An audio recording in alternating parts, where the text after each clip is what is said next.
What if I told you that you could have a valid ticket, a packed bag, arrive early, do everything right, and still get denied boarding in less than 10 seconds, right there at the gate, with no refund, no apology, and no second chance? It sounds dramatic, I know, but this happens every single day in airports around the world, and most travelers never see it coming. Because airlines don't advertise these rules, they don't warn you clearly, and sometimes even the staff won't explain it until it's too late.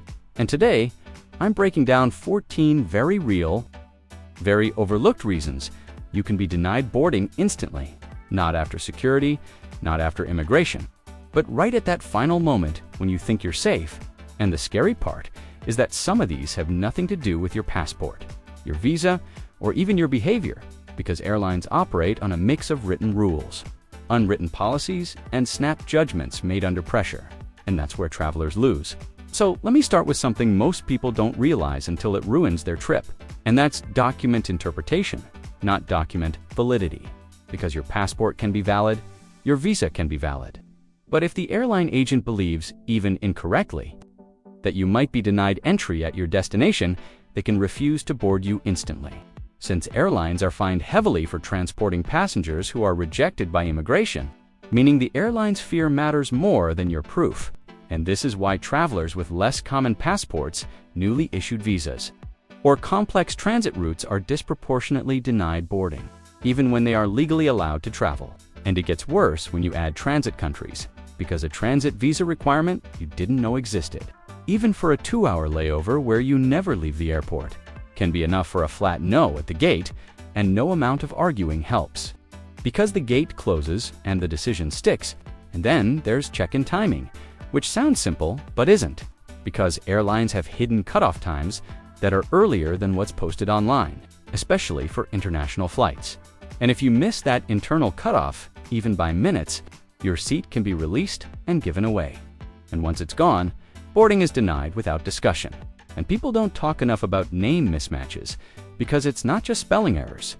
It's missing middle names, extra spaces, hyphen differences, or cultural name orders that confuse airline systems. And yes, even one missing letter can get you denied boarding if the system flags it, especially on international routes. And then comes something no one expects, and that's dress code and physical condition. Because airlines absolutely can deny boarding if they believe you're not fit to fly. And this includes being visibly intoxicated, overly aggressive, sick in a way that looks contagious, or even injured if they think it could worsen mid-flight. And here's the uncomfortable truth. It's subjective, one agent's opinion. One bad moment, one misunderstanding, and you're out. And emotional behavior plays a bigger role than people admit, because raising your voice, rolling your eyes, filming staff, or acting entitled can quietly move you from problem passenger to no flee today, especially when flights are full and staff are stressed. And speaking of full flights, overbooking is another silent killer. Because if a flight is oversold and you check in late, arrive last at the gate, or don't confirm your seat properly, you become the easiest passenger to deny boarding, even if you paid full price. And compensation isn't guaranteed unless you know your rights. And even then, enforcement varies wildly by country. And then there's baggage. Not overweight bags, but unexpected baggage, like items that are legal in your home country but restricted by the airline, not the airport, not TSA, but the airline's own internal policy. Things like certain batteries, tools, sports gear, or even musical instruments that exceed cabin limits. And if you refuse to check them or can't pay the fee on the spot, boarding can be denied immediately. And parents, listen closely here, because traveling with infants or minors comes with rules that change by airline, not country, and missing consent letters. Birth certificates or incorrect age documentation can stop boarding instantly, especially on international flights where child trafficking regulations are extremely strict. And here's one almost nobody talks about: seat assignment conflicts. Because if your seat is broken, missing, or reassigned due to aircraft change, and there's no replacement seat available in your fare class, the airline may deny boarding rather than upgrade you. And yes, this happens more than you think. And then there's health documentation, which didn't disappear after the pandemic like people assumed, because some destinations and airlines still require proof of vaccinations, health declarations, or medical clearance forms. And if the system doesn't show your document properly, even if you have it on your phone, the agent can deny boarding because the system must match.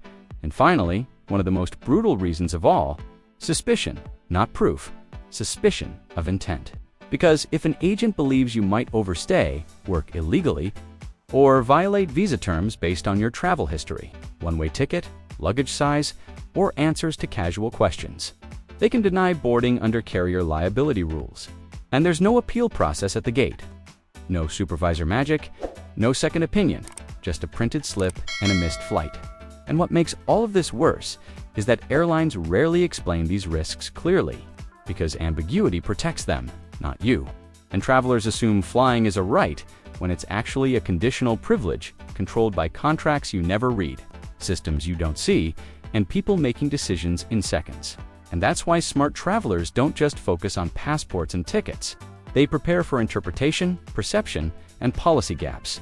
Because boarding isn't guaranteed until you're physically in that seat with the door closed. And if this video saved you from even one of these mistakes, then it did its job.